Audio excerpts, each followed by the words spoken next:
नमस्कार विद्यार्थी मित्रांनो, स्वागत आहे तुमचं आजच्या नवीन व्हिडिओमध्ये. तर आज आपण 16 ऑक्टोबर 2024च्या चालू घडामोडी पाहणार आहोत. यामध्ये आपण एकूण 10 प्रश्न पाहणार आहोत मित्रांनो आणि त्यांची महत्त्वाची माहिती देखील पाहणार आहोत. तर तुम्हाला जर या व्हिडिओची PDF हवी असेल ना, तर व्हिडिओच्या डिस्क्रिप्शन बॉक्समध्ये आपल्या टेलिग्राम चॅनलची लिंक आहे. तेथे तुम्हाला सर्व व्हिडिओच्या PDF अगदी फ्रीमध्ये मिळतील. तर मित्रांनो, वेळ वाया न घालवता आपण या व्हिडिओला सुरुवात करूयात. तर या अगोदर आपण कालच्या चालू घडामोडी पाहून घेऊया. तर कालचा पहिला प्रश्न आपण पाहिला होता, 2024 साठी अर्थशास्त्रातील नोबेल पुरस्कार कोणाला देण्यात आलेला आहे? तर योग्य उत्तर आहे डेरॉन एस मोगलू यांना, सायमन जॉन्सन आणि जेम्स रॉबिन्सन यांना. लक्षात ठेवा. यानंतर पुढील प्रश्न होता, कोणत्या राज्याने माओवादग्रस्त भागांसाठी ग्रामोदय योजना सुरू केलेली आहे? तर ओडिशा या. तर पुढील प्रश्न होता, डिजिटल प्लॅटफॉर्म म्हणजेच डिजिलॉकर आणि भारतातील प्रशासनाला चालना देण्यासाठी कोणत्या डिजिटल प्लॅटफॉर्ममध्ये करार झालेला आहे? तर उमंग ॲप. लक्षात ठेवा. यानंतर पुढील प्रश्न होता, तर आंतरराष्ट्रीय आपत्ती जोखीम कमी करण्याचा दिवस 2024 कधी साजरा केला जातो? तर 13 ऑक्टोबर रोजी साजरा केला जातो. तर पुढील प्रश्न, जमिनी अभावी 181 वर्ष जुनी घोडदौड कोणत्या देशाने बंद केलेली आहे? तर सिंगापूर या. पुढील प्रश्न, ऑक्टोबर 2024 मध्ये जात सर्वेक्षण सुरू करणारे तिसरे राज्य कोणते ठरले? तर तेलंगणा हे राज्य ठरलेले आहे. यानंतर पुढील प्रश्न, कोणता देश युनिसेफला पोषण आणि आरोग्य मदतीचा तिसरा सर्वात मोठा पुरवठादार बनला आहे? तर आपला भारत देश. पुढील प्रश्न, ऑक्टोबर 2024 मध्ये शतकातील सर्वात धोकादायक वादळ मिल्टन कोणत्या देशात धडकले आहे? तर अमेरिका या देशामध्ये धडकले आहे. पुढील प्रश्न होता, जागतिक मानक दिन 2024 कधी साजरा केला गेला? तर 14 ऑक्टोबर रोजी साजरा केला गेला. यानंतर शेवटचा प्रश्न होता मित्रांनो, तर तृतीय आर्मी कमांडर्स कॉन्फरन्सचा पहिला टप्पा हायब्रिड मोडमध्ये कोठे आयोजित केला जाईल? तर गंगटोक सिक्कीममध्ये आयोजित केला जाईल. तर यानंतर मित्रांनो, आपण आजच्या चालू घडामोडी पाहून घेऊया. तर आजचा पहिला प्रश्न आहे, जागतिक अन्न दिवस नुकताच कधी साजरा करण्यात आलेला आहे? तर याचे योग्य उत्तर आहे ऑप्शन ए, 16 ऑक्टोबर रोजी जागतिक अन्न दिवस साजरा करण्यात आलेला आहे. तर याविषयी आपण महत्त्वाची माहिती देखील पाहून घेऊया. तर जागतिक अन्न दिवस दरवर्षी 16 ऑक्टोबर रोजी जगभरात साजरा केला जातो. तर यानंतर पुढील माहिती, तर चांगल्या अन्न आणि पोषणाच्या महत्त्वाबद्दल जागरूकता निर्माण करण्यासाठी जागतिक अन्न दिवस साजरा केला जात असतो. तर या दिवसाची स्थापना FAO ने 1979 मध्ये केली होती. लक्षात ठेवा. आणि मित्रांनो, थीम काय आहे? तर चांगल्या जीवनासाठी आणि चांगल्या भविष्यासाठी अन्नाचा अधिकार. आणि FAO चा लॉंग फॉर्म काय आहे? तर फूड अँड ॲग्रिकल्चर ऑर्गनायझेशन आहे. आणि ऑक्टोबर महिन्यातील आपण महत्त्वाचे दिवस देखील पाहून घेऊया. तर 1 ऑक्टोबरला आंतरराष्ट्रीय कॉफी दिवस आणि जागतिक शाकाहारी दिवस साजरा करण्यात आला. 2 ऑक्टोबरला गांधी जयंती, आंतरराष्ट्रीय अहिंसा दिन, लाल बहादूर शास्त्री जयंती दिवस साजरा करण्यात आला. 4 ऑक्टोबरला जागतिक प्राणी दिवस, 5 ऑक्टोबरला जागतिक शिक्षक दिवस, 7 ऑक्टोबरला जागतिक कापूस दिवस, 8 ऑक्टोबरला भारतीय वायुसेना दिवस, 9 ऑक्टोबरला जागतिक पोस्ट दिवस, 10 ऑक्टोबरला राष्ट्रीय पोस्ट दिवस, जागतिक मानसिक आरोग्य दिन साजरा करण्यात आला. आणि 11 ऑक्टोबरला आंतरराष्ट्रीय बालिका दिवस साजरा करण्यात आला. 13 ऑक्टोबरला नैसर्गिक आपत्ती निवारणासाठी आंतरराष्ट्रीय दिवस साजरा करण्यात आला. आणि 14 ऑक्टोबरला जागतिक मानक दिवस साजरा करण्यात आला.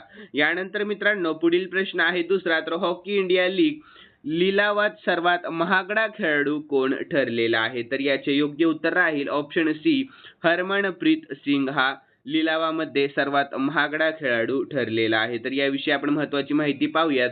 तर भारतीय कर्णधार हरमनप्रीत सिंग हा हॉकी इंडिया लीग लिलावाच्या पहिल्या दिवशी सर्वाधिक विकला जाणारा खेळाडू होता. तर त्याला सुरमा हॉकी क्लबने 78 लाख रुपयांना विकत घेतले. तर अभिषेक हा दुसरा सर्वात महागडा खेळाडू होता. तर त्याला स्राची राड बंगाल टायगर्सने 78 लाख रुपयांना विकत घेतले.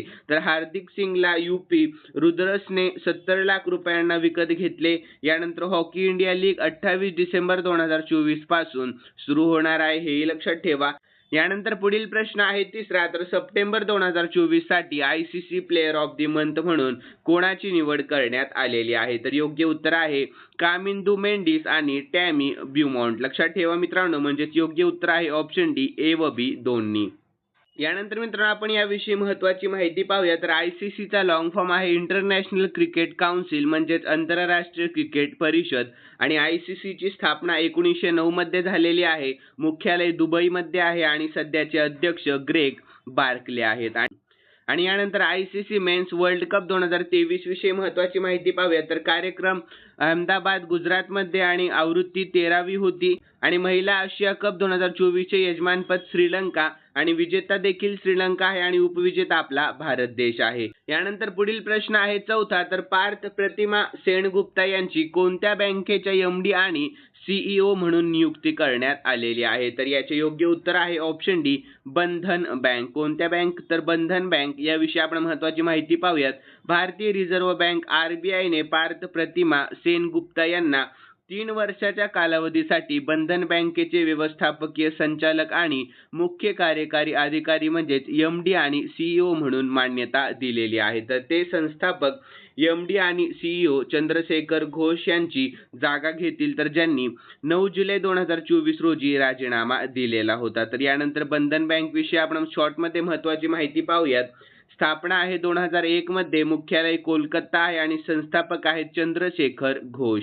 यानंतर पुढील प्रश्न, तर महाराष्ट्र राज्य कौशल्य विद्यापीठाचे नाव कोणाच्या नावावर ठेवण्यात आलेले आहे? महत्त्वाचा प्रश्न आहे, प्रश्नाकडे लक्ष द्या. तर याचे योग्य उत्तर आहे ऑप्शन बी, रतन टाटा यांच्या नावावर ठेवण्यात आलेले आहे. लक्षात ठेवा. तर याविषयी आपण महत्त्वाची माहिती पाहूया. तर 14 ऑक्टोबर रोजी महाराष्ट्र शासनाने महाराष्ट्र राज्य कौशल्य विद्यापीठाचे नाव बदलून रतन टाटा महाराष्ट्र राज्य कौशल्य विद्यापीठ असे केलेले आहे. तर टाटा समूहाचे अध्यक्ष रतन टाटा यांचे 9 ऑक्टोबर रोजी निधन झाले.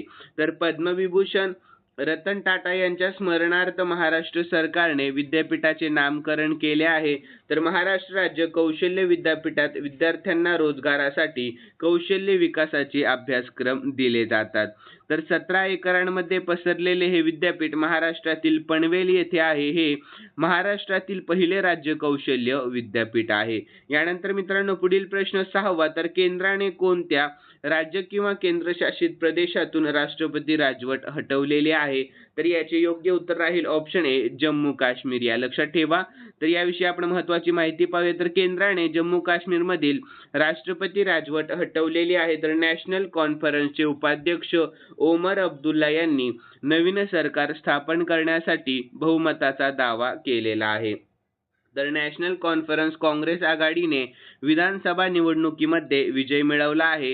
तर यानंतर मित्रांनो पुढील पॉईंट आहे, तर 2019 मध्ये कलम 370 आणि 35A रद्द केल्यानंतर आणि ओमर अब्दुल्ला यांची मुख्यमंत्री म्हणून दुसरी टर्म झाल्यानंतर जम्मू आणि काश्मीरमधील हे पहिले निवडून आलेले सरकार आहे. तर यानंतर जम्मू आणि काश्मीर विषयी शॉर्टमध्ये महत्त्वाची माहिती, तर राजधानी आहे श्रीनगर आणि जम्मू आणि उपराज्यपाल सध्याचे मनोज सिन्हा आहेत.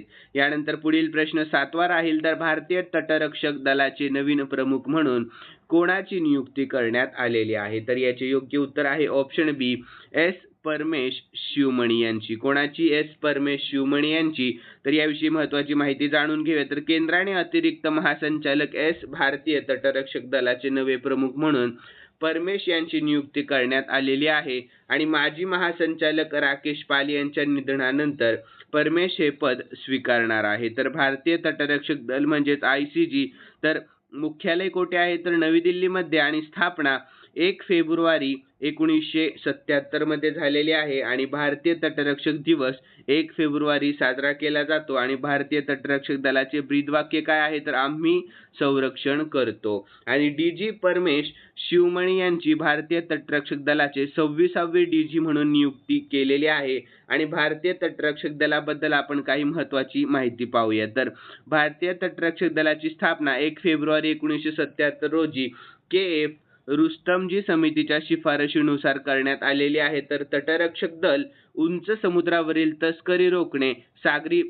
प्रदूषण प्रतिबंध आणि नियंत्रण आणि सागरी पर्यावरणाचे संरक्षण यासाठी जबाबदार असते. संरक्षण आणि सुरक्षेसाठी जबाबदार सागरी कायद्याची अंमलबजावणी इत्यादी भारतीय तटरक्षक दल भारतीय संरक्षण मंत्रालयाच्या अखत्यारीत करत आहे. तर भारतीय तटरक्षक दलाचे पहिले महासंचालक व्हाईस ॲडमिरल व्ही.एम. कामत होते, लक्षात ठेवा. यानंतर मित्रांनो पुढील प्रश्न राहील 8वा. तर नौदलात वैद्यकीय सेवा महासंचालक DGMS पद कोणी भूषवलेले होते? तर याचे योग्य उत्तर आहे ऑप्शन सी, कविता सहाय यांनी. कोणी? तर कविता सहाय यांनी. तर यानंतर आपण याविषयी महत्त्वाची माहिती पाहूयात मित्रांनो. तर सर्जन व्हाईस ॲडमिरल कविता सहाय यांनी नौदलात वैद्यकीय सेवा महासंचालक DGMS म्हणून पदभार स्वीकारलेला आहे. तर याआधी सहाय लष्कराच्या मेडिकल कॉर्प्समध्ये कर्नल कमांड्स पदावर पोहोचणाऱ्या पहिल्या महिला अधिकारी ठरलेल्या होत्या. कविता सहाय यांना 2024 मध्ये सेना पदक आणि 2018 मध्ये विशिष्ट सेवा पदाने सन्मानित करण्यात आलेले आहे. यानंतर पुढील प्रश्न आहे. तर मुंबई इंडियन्सच्या मुख्य प्रशिक्षकपदी कोणाची पुनर्नियुक्ती करण्यात आलेली आहे? तर याचे योग्य उत्तर आहे ऑप्शन बी, महेला जयवर्धने यांची नियुक्ती करण्यात आलेली आहे. कोणाची? तर महेला जयवर्धने. तर याविषयी आपण महत्त्वाची माहिती पाहूया. तर मुंबई इंडियन्स म्हणजेच MIने दक्षिण आफ्रिकेच्या मार्क्स उबरच्या जागी महेला जयवर्धने आगामी हंगामासाठी मुख्य प्रशिक्षक म्हणून पुन्हा नियुक्ती केलेली आहे. तर जयवर्धने यापूर्वी 2017 ते 2022 पर्यंत मुंबई इंडियन्सचे मुख्य प्रशिक्षक होते. तर यानंतर मित्रांनो पुढील पॉईंट आहे. तर मुंबई इंडियन्स हे इंडियन प्रीमियर लीग म्हणजेच IPLचे 5 वेळा चॅम्पियन आहेत आणि त्यांनी जगभरातील विविध लीगमध्ये एकूण 10 विजेतेपद देखील जिंकलेले आहे. तर यानंतर 10वा प्रश्न. तर 5व्या राष्ट्रीय जल पुरस्कार 2023 मध्ये कोणत्या राज्याला सर्वोत्कृष्ट राज्य पुरस्कार मिळालेला आहे? तर याचे योग्य उत्तर आहे ऑप्शन ए, ओडिशा या राज्याला. कोणत्या राज्याला? ओडिशा या राज्याला. तर याविषयी आपण महत्त्वाची माहिती पाहूयात. तर ओडिशाने 5व्या राष्ट्रीय जल पुरस्कार 2023 मध्ये सर्वोत्कृष्ट राज्य पुरस्कार जिंकलेला आहे आणि 5व्या राष्ट्रीय जल पुरस्कार 2023च्या विजेत्यांची नावे केंद्रीय जलशक्ती मंत्री चंद्रकांत रघुनाथ पाटील यांनी जाहीर केले आहे. यानंतर विविध श्रेणीतील पुरस्कार विजेत्यांना 22 ऑक्टोबर 2024 रोजी नवी दिल्ली येथे आयोजित समारंभात समाविष्ट केले जाईल. यानंतर राष्ट्रपती द्रौपदी मुर्मू या पुरस्कार सोहळ्याच्या अध्यक्षस्थानी असतील, हेही लक्षात ठेवा. तर सर्वोत्तम राज्य श्रेणी देखील पाहून घेऊया. तर ओडिशा, उत्तर प्रदेश आणि पुदुच्चेरी आणि गुजरात, लक्षात ठेवा. यानंतर ओडिशाविषयी आपण शॉर्टमध्ये महत्त्वाची माहिती पाहूया. राजधानी आहे भुवनेश्वर, मुख्यमंत्री मोहन चरण मांझी आहेत आणि सध्याचे राज्यपाल रघुबर दास आहेत आणि राष्ट्रीय उद्याने भितरकणिका आणि सिमलीपाल आहेत आणि लेक आहेत चिल्का तलाव. लक्षात ठेवा सध्याचे मुख्यमंत्री कोण? तर मोहन चरण मांझी आहेत. यानंतर मित्रांनो शेवटचा प्रश्न आपण घेतलाय 11वा. तर आज एक प्रश्न एक्स्ट्रा घेतलेला आहे महत्त्वाचा प्रश्न असल्या कारणाने. तर जागतिक विद्यार्थी दिवस कधी साजरा करण्यात आलेला आहे?